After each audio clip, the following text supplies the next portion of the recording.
Good morning, everyone. Guten Morgen zusammen. Good afternoon to everybody that's joining us this morning, this afternoon from Asia Pacific and from the Middle East. And welcome to Global Sustainability Days, day number 3. We've already had 2 amazing days. Today is, unfortunately, the last day of our Global Sustainability Days, but we're fresh and we have a coffee. Hopefully, you got your coffee too. Either your morning coffee or your afternoon coffee, definitely a coffee kick that you'll need for a number of very exciting presentations that we have this morning, Martin, don't we? Absolutely. And I got to say, you look just amazing. Just amazing. A little bit different.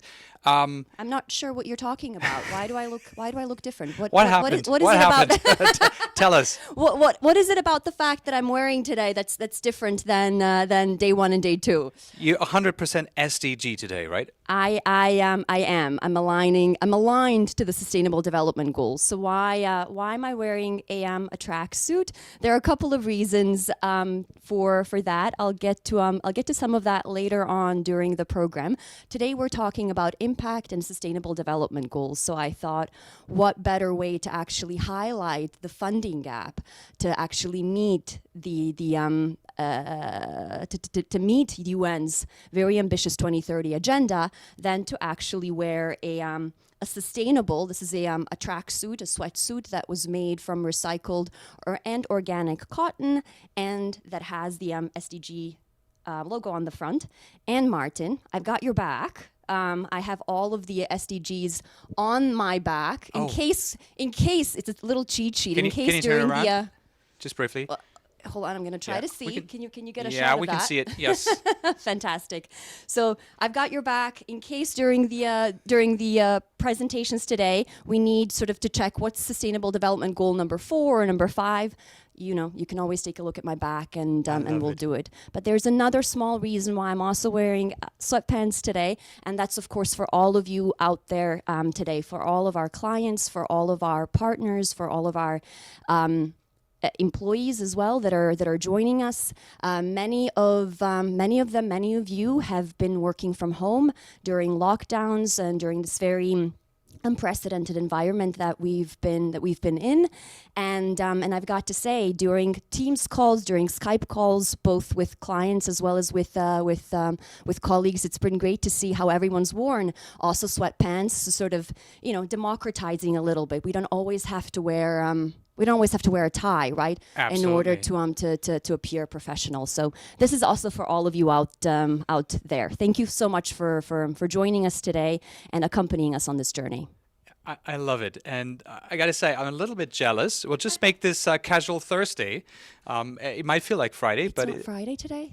It's not Friday, but we can still be casual, and it's still an important message. We'll talk about SDGs today again, but let's recap just a little bit. Let's talk about what happened the previous 2 days, because we've covered so many topics already. Yes. We had as you said, a very exciting day 1 and day 2. It seems already like a couple of days ago, right? We started on Tuesday with day 1 with a message from the top, so high-level commitment from Tobias Spross, our CEO, and Deborah Zurkov, our Global Head of Investments, who talked about both our history and heritage as well as where do we want to go as an organization going forward when it comes to sustainability. We want to really make sure that we're ahead of the curve and that we are continuing to innovate jointly with our clients, so hand in hand with our clients, to develop products that are both producing financial as well as social and environmental and governance alpha. Absolutely. I mean, to me, it was really a very clear message of a clear commitment, which I think, especially in these days, it's important to hear that, to hear. It's not something that may happen, or something that there's a tendency to do, but it's a clear commitment to innovate, like you said, and to really advocate for change. Absolutely, and As I said on Tuesday as well when we spoke, for Tobias and Deborah, given that we haven't been able to have client meetings in person for such a long time, this was also a really good platform for them to talk directly to our clients, because that's also as well that what we're missing in a work from home type of an environment. So really give a message to our clients and to our partners what we want to do.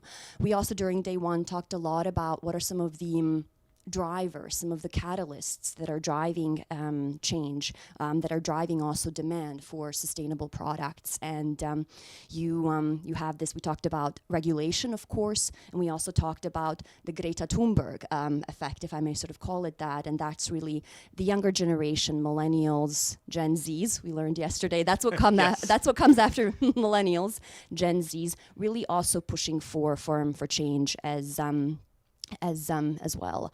And another thing we talked about on Tuesday, which was a very inspirational speech by Louis Pugh. Yes, we ended the day with really inspirational stories and I think a clear call to action that the time to act is now, the time to change. He said the train has left the station. He is an extreme swimmer that is really committed to protecting the planet's oceans, but not only the oceans, really all environments, all ecosystems that need protection. And it's just, he's an amazing human being. So do look him up, Louis Pugh. Really, really fantastic. And I think that really ended day one on a very inspiring note. Absolutely. One thing that struck, and there were so many things in his speech, in his presentation, that really stuck with me and also with a lot of you. We've been getting a lot of emails and a lot of feedback about the 2 days and about Louis's presentation in particular.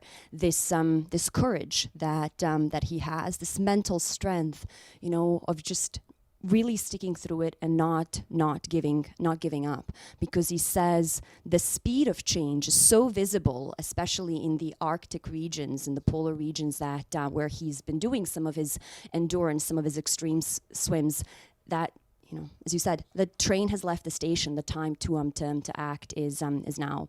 So quite an inspirational way to end day one for us. And then we went into day two, really interesting because we talked a lot about climate engagement with outcome, which is what I think really is something that matters. I mean, really talked about active stewardship, company engagement, and proxy voting, all these things that really will make a difference, once we have them in place. And it's a process, yes, but, focusing on outcome is important here. Absolutely, Martin. You said it very well yourself. We spoke a lot about our research approach and actually how we work. First, obviously, we take the data from external providers, MSCI Sustainalytics, and then actually our own in-house research analysts, our ESG, our SRI analysts actually then do their own analyses on the data itself in order to build our sustainability framework, and then of course in order to make sure that the output of this is integrated into the investment process, and that we are really building sustainable strategies. Climate engagement with outcome, you said it, is key. So that's in the sustainable strategy bucket. It's what we intend to do is to have conversations with the top 10 emitters within a portfolio, top 10 carbon emitters within a portfolio, to encourage them to change and transition to a low carbon economy. That's really critical. Something that Isabel Royce, who's our head of SRI research, what she said yesterday is that it's engage and change, right? So that's what we're doing. You talked about company engagement. We are engaging with companies with in an effort to get them to change. And if that doesn't happen, then we have to divest. I know that on the institutional side, this has been done. Of course, this is a very important topic for institutional clients across France, the Netherlands, Nordics, across many parts of Europe, Germany as well. But what's also been very, very noticeable is that it's moving towards other parts of the world, Middle East, Asia, also. So very exciting for us that we're on this journey.